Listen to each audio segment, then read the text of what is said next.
There is, as you know, a long history to the warfare between Donald Trump and Megyn Kelly. It goes back to that first Republican presidential debate in Cleveland when she quoted the various derogatory things that Trump had said about women. Trump pushed back. After that, he got very personal in attacking Megyn Kelly on Twitter. It would ebb and flow and come back.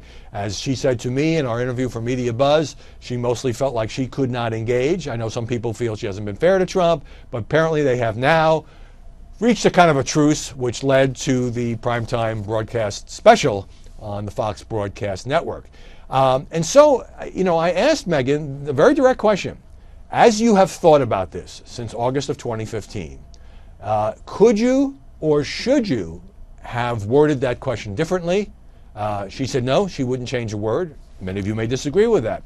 Got an email from P.Y. Chang in California that Megyn was very tough to Trump or other candidates in the first presidential debate was wrong because the first debate is supposed to be a showcase, at least at the beginning of the candidates. Not to mention Fox is supposed to be the Republican-friendly channel. Well, PY, here is why you're wrong on both counts. When Fox News was founded, the idea was that it would be, in that phrase, fair and balanced. Some people believe that, some people don't agree with that. But the idea is that it would be a platform for conservative voices as well as liberal and middle-of-the-road voices in a way that other more left-leaning mainstream news outlets were not. It's not supposed to be friendly to the Republican Party. You might see it that way. Other people might see it that way. But here's the evidence for me, leaving aside the commentary side, leaving aside the opinion side of the network, the news division doesn't try to favor any party. I'm talking about people like Bret Baier and Chris Wallace and many of the fine reporters at Fox. And if you look back to the last set of Republican presidential debates, forget about this cycle, 2011 and 2012, I covered one of them. I was not working for Fox at the time.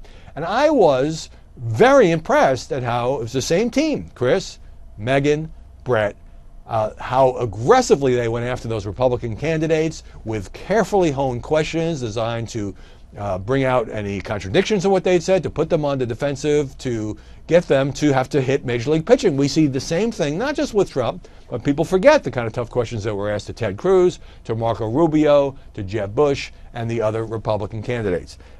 So on the other point, that debates, at least at the beginning, are supposed to showcase the candidates, no.